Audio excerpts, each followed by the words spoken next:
Howdy, the Butcher here with a new idea. You like the taste of dill pickles? You like jerky? Well, this is a great idea. Dill Pickle Jerky. Something really different. Easy accessible ingredients from any major grocery store. They have them all. Okay, here we go. First, you want to start with, I'm making 2-pound batch.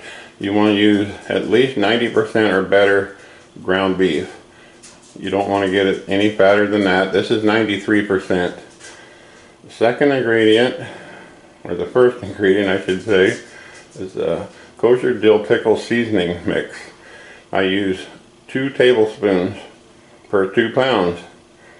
I don't use more than that because it's quite salty, but I love the pickle flavor it gives you.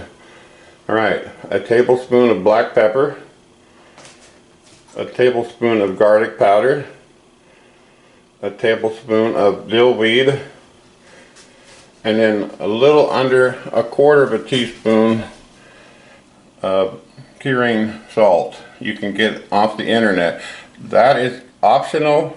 However, it gives you much more of a shelf life.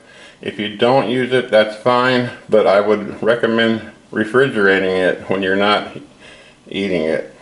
Water. I use this so I can thoroughly blend the seasonings. And also, the more you mix that, the better it bonds the protein together and gives you a nice chewy jerky. So, and it's probably 1/3 to up to 1/2 cup of water perhaps. Now, I use it sparingly, and then you don't want to make it soupy, but you want to mix it really good. So there you have it. And then there's my jerky shooter. We'll get that all mixed up, and then I'll run it out on the screens.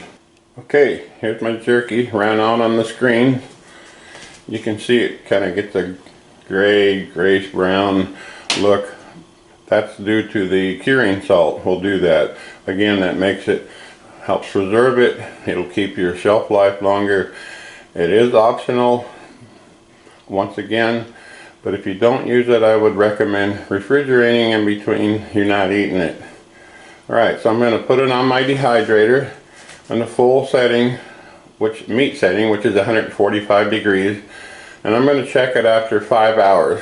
The drying time varies on all of it, depending on your meat, how much water you add when you mix it. So we'll check it after 5 hours, and I'll let you know how long it takes. Alright, here we are. I checked it at 5 hours and it wasn't nowhere near done. Here it is 7 hours and it's just right. Now how do I know that? When you squeeze it, and there's no pliability to it really, or very, very little.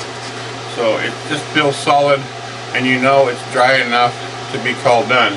The last step I do is I take it and I layer it with paper towel to soak up the excess grease. Okay, and then I'll pat it down. Just add the nice little extra finishing touch, makes it just a little bit better. Get that grease off of there. The grease is what gets rancid, if it's gonna get rancid. Mine never sticks around long enough, so. Anyway, till next time, if you don't know meat, know your meat man. Like, share, and subscribe. Howdy the Butcher.